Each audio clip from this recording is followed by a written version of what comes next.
ആദ്യമായിട്ടാണ് സിനിമ കാണുന്നത്. കാരണം ടി വിയിൽ വന്നപ്പോഴും കണ്ടിട്ടുള്ള പടം, തിയേറ്ററിൽ എക്സ്പീരിയൻസ് ചെയ്ത സിനിമയാണ്. അഥവാ മമ്മൂക്ക മറ്റേ നമ്മുടെ അറക്കൽ മാധവനുണ്ണിയായിട്ട് ഗംഭീര പെർഫോമൻസ് ആണ് ചെയ്തിരിക്കുന്നത്. ഗംഭീര പെർഫോമൻസ്. സിദ്ദിഖിക്ക, സുധീഷ് ഏട്ടൻ, മനോജ് കെ ജയൻ ഗംഭീര പെർഫോമൻസ് ആണ്. ഒരു തിയേറ്ററിലെ ആറാട്ടാണ്. അടിപൊളി പടമാണ്, എല്ലാവരും വന്ന് കാണണം. അടിപൊളിയായിട്ടുണ്ട്. BGM നല്ല സൂപ്പർ. ആ BGM അടിപൊളിയാണ്.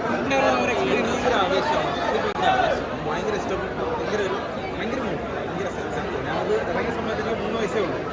അത് ഒന്നിനി കാണണം എന്നുള്ളൊരു സമയത്ത് കണ്ടിട്ട് ഒരു വല്ലാത്തൊരു രോമാഞ്ചം തന്നെ. പറയുമ്പോഴേ രോമാഞ്ചം വരും. അത്രയ്ക്ക് ഇഷ്ടമാണ്. നമ്മുടെ ആവശ്യം തന്നെയാണ്. നമുക്ക് എല്ലാവർക്കും ഭയങ്കര രോമാഞ്ചമുള്ള ആവശ്യം തന്നെയാണ്. എത്ര ഇഷ്ടപ്പെട്ടു. എങ്ങനെയുണ്ടായിരുന്നു? അടിപൊളി. ഞാൻ ഈ സിനിമ ജയിച്ചിട്ടില്ല. ഇപ്പോഴാണ് തിയേറ്റർ എക്സ്പീരിയൻസ്. ഓരോ മൂമെൻറ്റും കോൺഫിഡൻസ് ആയിരുന്നു. നമ്മുടെ കാമറൊക്കെ അടിപൊളിയാണ്. എല്ലാവരും തിയേറ്ററിൽ സിനിമ എങ്ങനെയുണ്ടായിരുന്നു? നല്ല എക്സ്പീരിയൻസ്. ഷാജി സാറിന്റെ മക്കളുടെ കൂടെ സിനിമ കാണാൻ പറ്റിയ സന്തോഷം, നല്ല എക്സൈറ്റ്മെന്റ്. നമ്മളൊക്കെ ചെറുതിലാണ്